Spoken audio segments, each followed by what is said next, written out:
আসসালামু আলাইকুম দর্শক, অনেক বিতর্কের পরে আমরা উপদেষ্টা পরিষদ থেকে দুই ছাত্র প্রতিনিধিকে পদত্যাগ করতে দেখলাম।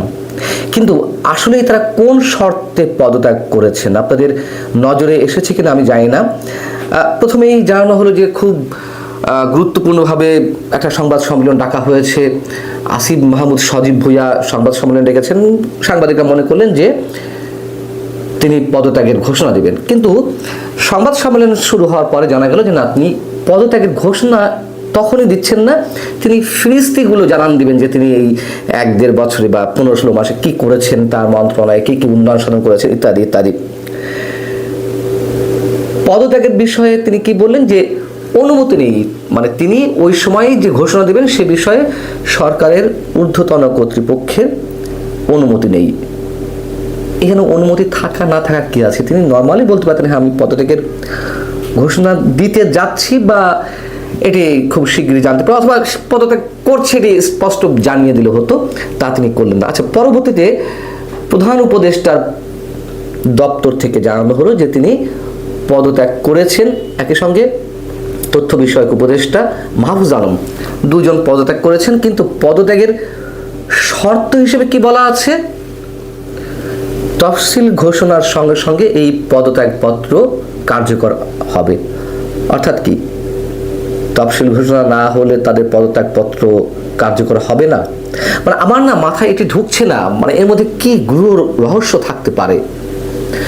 যেহেতু বৃহস্পতিবার তফসিল ঘোষণার কথা রয়েছে বা হবে আমরা জানি, তার একদিন আগে তাদের পদত্যাগের কথা বলা হচ্ছে। তো পদত্যাগ যদি করেই থাকে, এই একদিনে কি আসে যায়? কেন এর সাথে শর্ত জুড়ে দিতে হবে? আমরা জানি না যে আসলে কোথায় কি হচ্ছে। অথবা স্পেসিফিক্যালি বললে হতো যে 12ই ডিসেম্বর তারা অফিস করে পদত্যাগ করে সসম্মানে বিদায় নেবেন। তাও তো না, তফসিলের সঙ্গে শর্ত জুড়ে দেওয়া হলো। এবং একই সঙ্গে আসিফ মাহমুদ সজীব কি সুন্দরভাবে বললেন, মানে সব আইন কানুন তাদের হাতে। যখন বলা হলো যে নির্বাচন করছেন কিনা বা পদত্যাগের বিষয়টাকে, তিনি উত্তরে কি বলেন, যদিও আইনগত কোনো বাধ্যবাধকতা এক্ষেত্রে নেই। অর্থাৎ তিনি বলতে চাচ্ছেন যে উপদেষ্টা পদের থেকেও নির্বাচন নাকি করা যায়। কি ভয়ঙ্কর কথা! যেখানে মন্ত্রী পরিষদে যারা থাকেন বা সংসদস্য অবস্থায়, তারা নির্বাচনী প্রচারণা চালাতে পারেন না অন্যের ক্ষেত্রে, নিজের ক্ষেত্রে তো দূরের কথা, মানে নিজের প্রার্থী হলে তাদেরকে ওই পদগুলো থেকে সরে আসতে হয়। সেখানে তিনি মনে হচ্ছে যে দয়া বশত পদত্যাগ করছেন। সম্পদের হিসাব জমা দিয়েছেন, কার কাছে জমা দিয়েছেন? প্রধান উপদেষ্টার কাছে। কি জমা দিয়েছেন সেটা আদৌ মানুষ জানতে পারবে?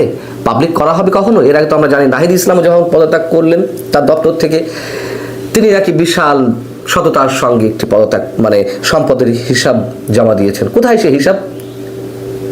প্রকাশ করেন না কেন? কে চ্যালেঞ্জ করবে এটাকে? চ্যালেঞ্জ করার জন্য অসংখ্য মানুষ আছে, সেই চ্যালেঞ্জ গ্রহণ করবে কে?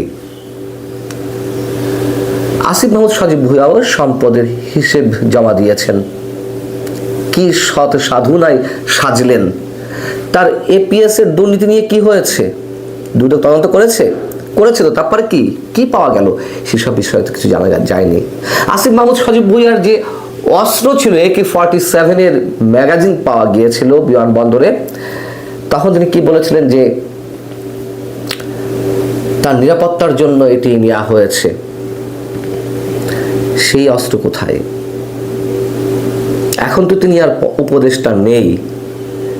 সেই অস্ত্রের হিসাব কার কাছ থেকে নেওয়া হবে? কে নিবে?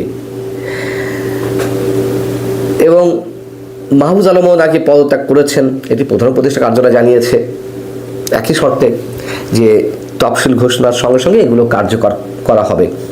এখন তারা আবার নির্বাচন করবে নিশ্চয়ই। তো নির্বাচন কে কোন দল থেকে করবে এখনো নিশ্চিত হয়নি। মানে ডিসেম্বর, জানুয়ারি, ফেব্রুয়ারি আছে 2 মাসের মতন নির্বাচনের, যদি হয় আর কি। এখন বিষয় হচ্ছে যে আসিফ মাহমুদ সজীব ভুঁইয়ার সঙ্গে এনসিপির যোগাযোগ আছে, দূরত্বও আছে। তারা তো বলতে গেলে এনসিপির হয়ে গিয়েছিল, যদিও তখন এনসিপি গঠন হয়নি, তারপরেও তো আমরা জানি যে এনসিপির সাথে কি যোগাযোগ ছিল। শোনা যাচ্ছে যে তাকে নাকি বড় কোনো পদ দেওয়া সম্ভব হচ্ছে না, এই জন্য তিনি সেখানে জয়েন করছেন না। শোনা যাচ্ছে যে তিনি গণ অধিকার পরিষদে আবার ফিরে যাবেন। গণ অধিকার পরিষদের সাধারণ সম্পাদক সেটা জানিয়েছেন যে তাকে যোগ্যতম স্থান দেওয়া হবে। আবার অনেকে ট্রল করছেন যে রাশেদ খানকে বিদায় দিয়ে বোধহয় ওই পদে সাধারণ সম্পাদক পদে আসিফ মাহমুদ সজীব ভুঁইয়াকে নেওয়া হবে। আবার বিএনপির সাথেও আলোচনা চলছিল, শোনা যাচ্ছিল যে ঢাকা 10 নম্বর আসন থেকে তিনি বিএনপির হয়ে নির্বাচন করবেন, এই জন্য তিনি ওই এলাকার ভোটারও হয়েছেন। মানে এলাহি কাণ্ড কারখানা সব। গণ অধিকার পরিষদ মুখে আছে আসিফ মাহমুদকে নেওয়ার জন্য, যে কোনো মূল্য তাকে নেওয়া হবে। কি আছে এদের ভিতরে? আসিফ মাহমুদ সজীব ভুঁইয়ার তহবিলে কি আছে? কি সেই জাদু? শেষমেশ বিএনপি থেকে নমিনেশন পায়নি, মানে নিশ্চয়তা পায়নি। আমরা তাহলে কি ধরে নেব? খেলাগুলো আসলে কোথায়? এই যে গণ অধিকার পরিষদ কিংবা বিএনপিতে যাওয়া আসিফ মাহমুদ কিংবা মাহবুজ আলম কোত্থেকে নির্বাচন করবে এটাও নিশ্চিত হয়নি। তারা কি আসলে কোনো বিশেষ শক্তির এজেন্ট হয়ে বিভিন্ন দলে ঢোকার চেষ্টা করছে, নাকি দলগুলো বিশেষ কারণে তাদের উপরে নির্ভর করছে? আমরা তো জানি যে এরা এনসিপি প্রতিনিধিত্ব করছে, খুব সহজভাবে বললে সেই এনসিপিতে ওদের জায়গা হচ্ছে না, এটা কি মেনে নেওয়ার মতন? খেলা এখনো বাকি আছে, অনেক ধরনের খেলা, যেগুলো আমরা কল্পনা আনতে পারছি না। এবং এই যে পদত্যাগপত্র জমা দেওয়া কিংবা সম্পদের হিসাব দেওয়া, এগুলো যে স্রেফ নাটকের অংশ হিসেবে এগুলো হচ্ছে, এগুলো বোঝার কারো বাকি থাকে না। এবং তফসিল ঘোষণা হচ্ছে, আমি নিজেও এখনো পর্যন্ত সন্দেহের মধ্যে আছি যে নির্বাচন আদৌ হবে কিনা। তফসিল ঘোষণা মানেই তো আর নির্বাচন নয়। আমরা চাই আমাদের ধারণাগুলো মিথ্যা প্রমাণ হোক। একটা ইনক্লুসিভ, অবাধ, সুষ্ঠু নির্বাচন অবশ্যই বাংলাদেশে এই মুহূর্তে দরকার। কিন্তু সেই নির্বাচন কোন প্রক্রিয়া হবে, কতটা সুষ্ঠু হবে, কতটা মেকানিজমের মধ্যে চলবে, এবং ডক্টর ইউনূস সরকারের প্রতি মানুষের সন্দেহ তো প্রকট হচ্ছে। রাজনৈতিক দলগুলো, সুশীল সমাজের প্রতিনিধি, সাংবাদিকরা ডক্টর ইউনূস খুব সহজে সুন্দর একটা নির্বাচন উপহার দিবেন, এটি আমার মনে হয় যে হাতে গোনা কিছু মানুষ বাদে আর কারোর ধারণাতেই আসতে পারে না। আমাদের যে খেলাগুলো দেখা লাগতে পারে, রাজনীতিতে খেলা থাকতেই পারে, কৌশল থাকতেই পারে, কিন্তু স্বাভাবিক অস্বাভাবিক একটা বিষয় তো আছেই। সারা দেশের মানুষকে নিয়ে যেভাবে